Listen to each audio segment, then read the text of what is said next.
Hi, guys. This is Doug Jessup with another episode of Family Heritage Stories. Now, today I got a special guest, Dennis Leavitt from Liberty Village. Now, Dennis, thank you so much for coming on. Thanks for And having me. first, I got to say, I love the name Liberty Village.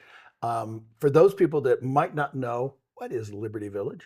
Liberty Village is a development in southern Utah that's being created. Actually, we have a soft opening for the public on September 13th, so it's been in the works for a while. But think of a 32-acre immersive experiential campus where youth and families can come and learn about American history, fall in love with America, and really become better citizens by their experience there.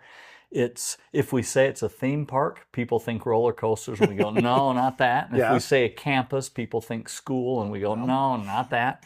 So think of it as a destination, a village where you can come. What sets us apart is we will have 21 iconic buildings from America's history, replica, built to scale, so that you can feel like you're walking the roads of Philadelphia and Boston, of Richmond, some of those great places that captured the hearts of us as Americans and actually founded this nation through the sacrifice and the efforts of those great people who've gone before us. So we want to make that a palette, so to speak, where really good education can take place. So we're excited to build this campus. Oh, yeah. Village. Talk about heritage. My goodness, this is awesome. Yeah. So I know I've had some of the most immersive experiences when I've gone to these places and gone to Boston and see, the Paul Revere's house and things of that nature. I understand that you guys are actually going to have a really cool replica of this little bell that people might have heard of. Yeah, the Liberty Bell. Yeah, the Liberty Bell is actually in transit as we speak. Really? Yeah, it'll be there. People will be able to see it for the first time on September 13th. We're excited. The story of liberty is a story that's important for all of us. We all stand on the shoulders of giants, right? We cannot forget that. You are a master storyteller. You love to tell stories from the past so that they're not forgotten. We feel exactly the same way. We do not want those stories to be forgotten for future generations. We want them to live in their hearts. But it's not just about knowing the story. It's about gleaning from the story the important principles and ideals so that I can then make that part of my life and part of my life's journey. If we learn from the past, then we can be more successful in the future is the way we see it. Well, the other thing that I enjoy is finding out that you're a teacher, okay? And everybody learns in different ways. And so, book learning's great and wonderful, don't get me wrong. But to me, it's kind of like whenever I read a book, I kind of want to say, okay, what would it be like? To imagine that you're walking those steps and things of that nature to be able to say, okay, you are in the footsteps of your forefathers. Out of all the different things, and I'm going to put you on the spot here, okay? Great. So when you started teaching and everything, well, first, why did you become a teacher? It's a longer story than you have time, Okay. but I landed into a teaching position to help work my way through college at Brigham Young University. And in that teaching opportunity that kind of fell into my lap, I was bitten by the teaching bug, and I spent a career teaching. I love young people and have a great hope in their performance and their ability to change the future for the good. I feel a connection and a natural ease while teaching. It felt like it's something that was part of my DNA, so to speak. So when I started doing it for the first time, I set aside my other educational pursuits and ideas, and I said, no, I want to be a teacher first and foremost. Well, the other thing is, from what I understand, you were teaching basically history, because the thing I look at is when you look at these books that were written hundreds, if not thousands of years ago, and you find, parents were concerned about their kids back then. And they still are today. And so there are certain things from the past that can help us make a better future, I guess is the way to put it. So out of all those kind of examples, and I realize there's a lot of different things, but is there a particular part of Liberty Village that you are really excited about seeing come to life? Yeah, all of it. Yeah. In long terms, right? All of it. But in simple ways to say it, think of a building that has the architecture that inspires and causes us to want to take pictures. And we're not actually building historical sites, we're building replicas. Right.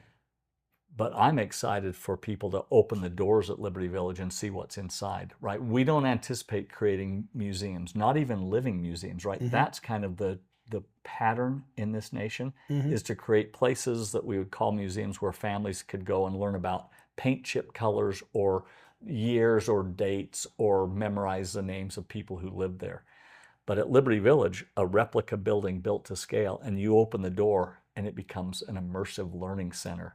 We'll have actors and actresses who stay in character, so you can have conversations with Jefferson and Adams Oh, wow. and whoever, from real history. But we'll also couple with them a guide who can make sense of it in modern terms. For example, what's Jefferson going to have a conversation with you about the internet? Yeah. Impossible. He can't. Yeah. Right? So we couple historical reenactors with modern guides so that we can learn from the past and then make application to our future today. That's what's most exciting to me. I don't think it's being done in other places in the US. That doesn't mean I've been everywhere, and I could be proven wrong on that. But for us, the educational opportunity to really be principle-based and focused on engaging and encouraging and inviting kids and families to become better people when they leave, not just have more data in their heads. Right. Does that make sense? Oh, yeah, because the thing is, I mean, it's kind of like when I started Family Heritage Stories. If I told people, hey, I got a story about genealogy, people are, okay. But no, you say, I've got a show about helping pass stories down from generation to generation. They go, okay, I get that. And so for me, the mission of Liberty Village is to help people remember the roots of basically where we came from. I was raised with the phrase, remember where you come from. Yeah. And so you look at the Constitution, and it's not just a document that was written a couple hundred years ago. It's something that we use today. We call our educational platform edutainment. I love that. It's a term that we've coined and we love it. It's the idea that you marry education and entertainment together in a way that inspires and uplifts people. If there were an assembly line and we could have come off that assembly line good citizens, that's what we're trying to do at Liberty Village. We're nonpartisan, non-denominational. We're focused on real history. So why is AI important? Because kids today have that kind of learning mechanism at their fingertips. They're used to it, they're comfortable with it, they know it, they love it. So why not, if it's all about truth and learning and history and citizenship, then why not use every tool we have access to make it as intriguing and interesting and as fun as possible?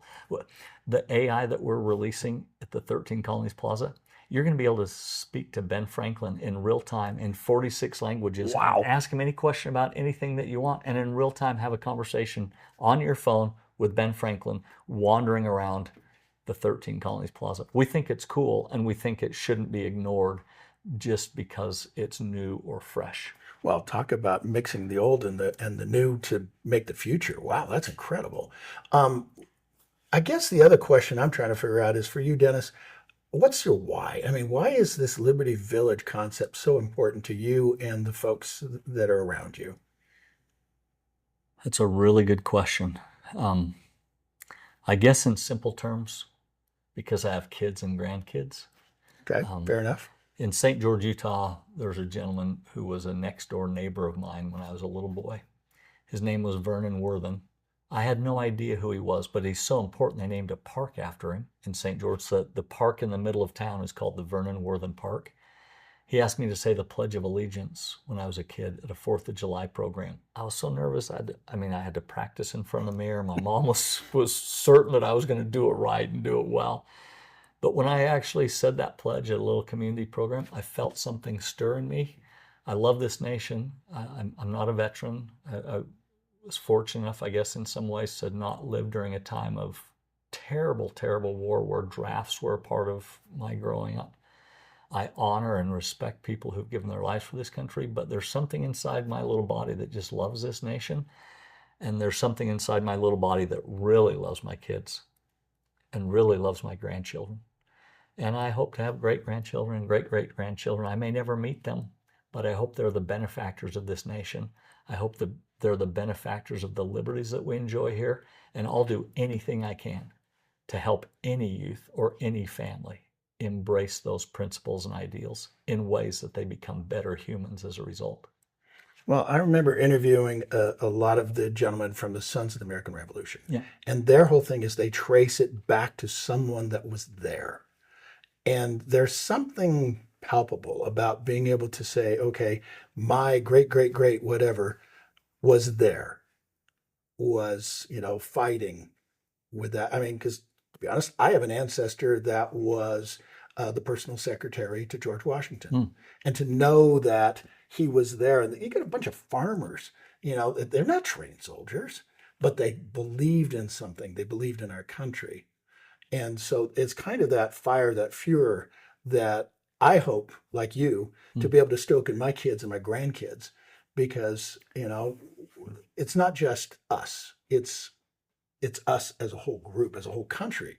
As a whole country and as the human race, right? Yeah. As an entire family, I would say children of God, we have an obligation to each other to help us see all the good that we can become. And we learn from the past, not just from the good of the past. We have to attack history with reality, and accurateness. Verifiable history is important so that we're not whitewashing or causing some narrative that isn't accurate or true.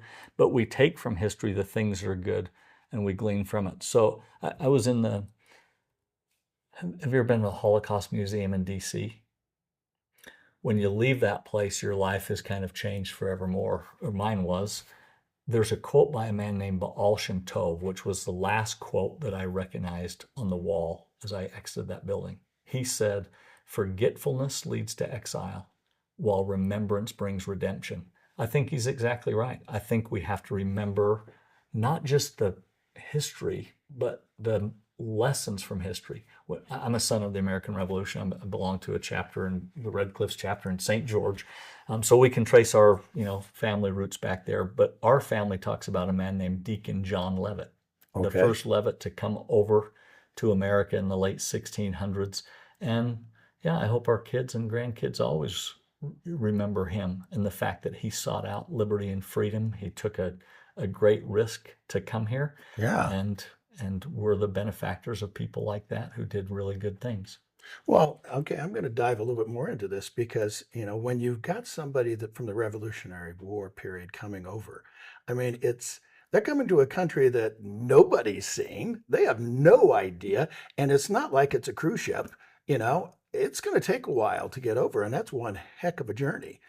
Why did your person come? Well, first, where did they come from and where did they land? And then why do you think they were here? Yeah, European descent, of course, like everyone. Came for religious freedom was the bottom line. Okay. In that era when that was the motivation for many people to come.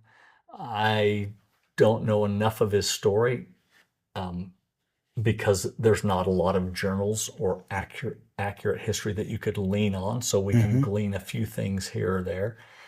And for me, the fact that he wanted to come or did come is important enough, if that makes sense. Motivated to follow his heart and follow his religious ideals and come to a place where those things could be practiced.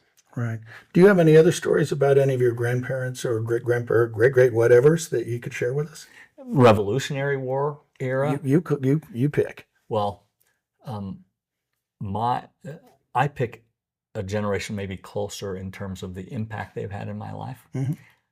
My wife, Mikkel, she has been by the bedside of each of her 4 grandparents when they passed away. Oh. She was by the bedside of her father when he passed away and her mother when she passed away.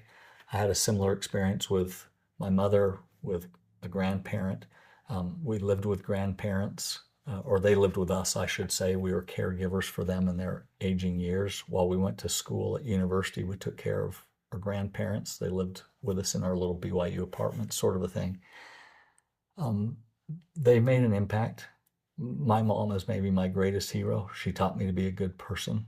I promised her on her deathbed that I would be a good boy. I'm trying to live up to that. I'm trying to be a good boy. And I attribute everything that's important in my life and that I value in my life to her teachings. She taught me how to pray. She taught me how to read, history, scriptures, other things that would bless my life. And she always encouraged me to be the best version of myself that I could be. So I know that's not going back. But that's, I guess, an answer to your question, the kinds of impact I've had from those who've gone before me and the desire to carry it on. Well, the thing I look at, and we're both grandfathers, okay, and admittedly, that's the best thing in the world. And my grandchildren and your grandchildren know you. They know me, okay? And so that's not the problem. They're going to hear our stories ad nauseum, but they're going to hear our stories. But to me, it's like my grandfather, my job as a grandfather myself is to make sure that my grandkids know the story of my grandfather. Because if those don't get passed down from generation to generation, they're lost. And so those characteristics, those things that your mother taught, did your grandchildren get a chance to meet your mother? Some of them, or my grandchildren, Mm-hmm. no, not in a way that they would remember. Our children, of course. Yeah. So what do you want your grandchildren to know about your mom?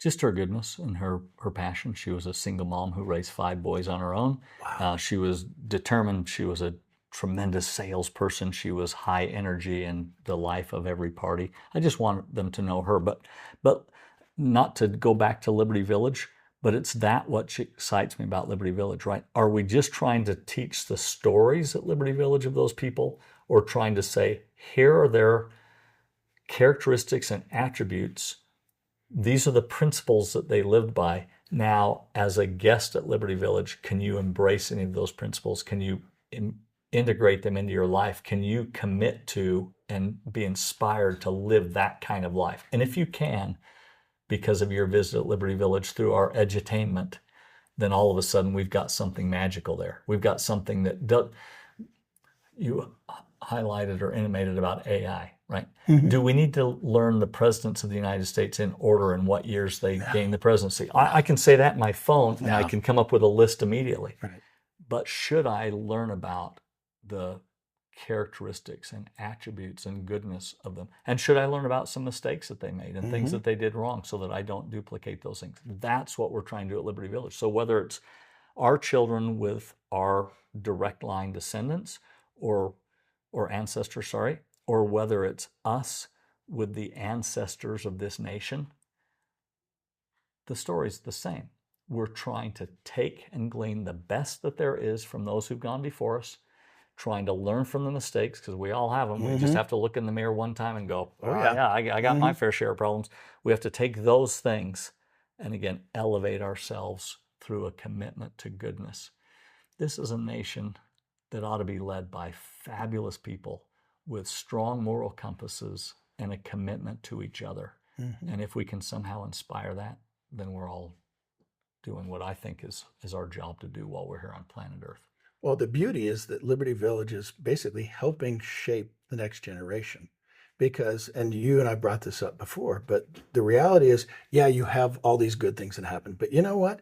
Some of the strongest lessons are how our ancestors dealt with adversity.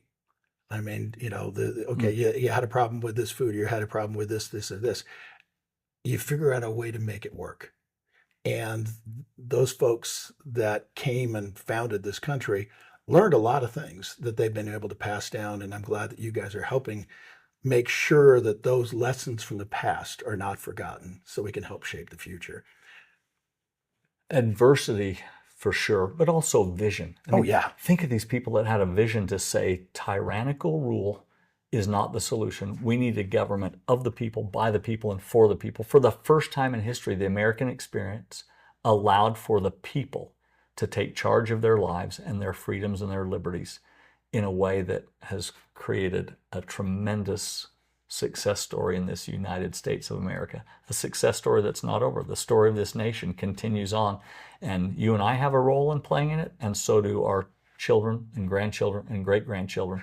And so the story of America goes on. And we just want to have visionary people who handle difficulties and challenges and who handle adversity well, but who also look to good sources for solutions to problems. I'm looking forward to seeing the journey of Liberty Village as you build out this incredible campus that is also an intuitive learning experience. But we won't necessarily tell the grandkids that they're learning. But hey, Yeah. it's just that's the cool. It's just the experience of life. How do people get involved with Liberty Village and be able to find out more about what you're doing, but also if they might want to help participate or volunteer? Yeah, great. LibertyVillage.org is the easy answer, right? That's our website where you can be up to date on all of the things that we have. There's opportunities to donate and to contribute. We have a large volunteer staff right now. We've had hundreds of volunteers every year as we've got going on to help do things like display flags and help in parades and help at some of our events.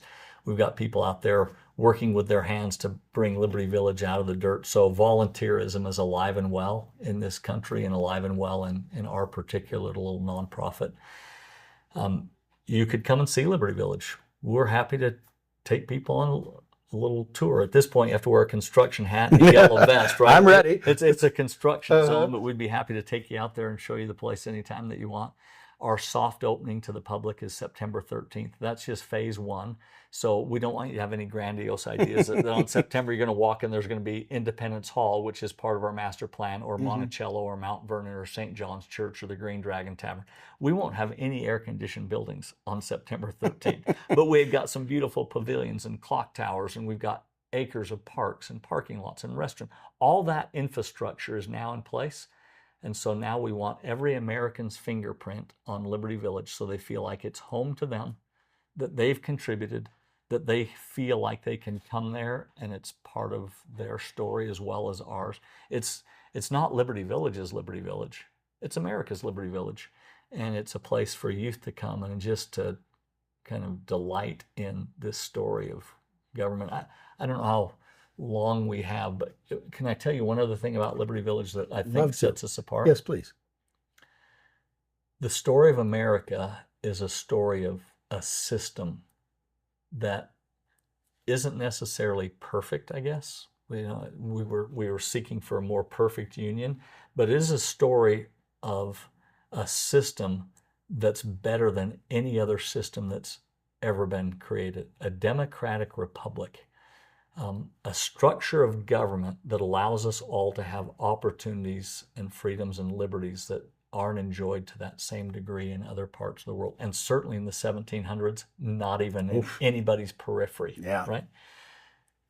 We want people to worry about protecting that system. I heard a man once, a gentleman named Mark Hurd, gave an analogy that I just loved. He said, if America were an airplane, we spend way too much time fighting about who should be the pilot. Shouldn't somebody start worrying about, are the wings bolted on and is the electrical system in place? It's what we would call systematic politics, or understanding the core documents, the primary documents of this nation, understanding the structure of our government. That's what we want to teach at Liberty Village. We want people to really see it and sense it of, this is a beautiful structure and I'm a key player in that structure as a citizen. That's maybe the most important responsibility we have in this nation of ours, is to be a good citizen. We're nonpartisan. We're not trying to do anything other than tell the story of America, couched in the idea of America's structure, so that we can make the most of this nation as we grow older and older and as we pass on the baton to future generations. Well, to quote an old quote from back then, united we stand, divided we fall. With another entry in Family Heritage Stories and Liberty Village's Dennis Leavitt, I'm Doug Jessup. We'll be right back.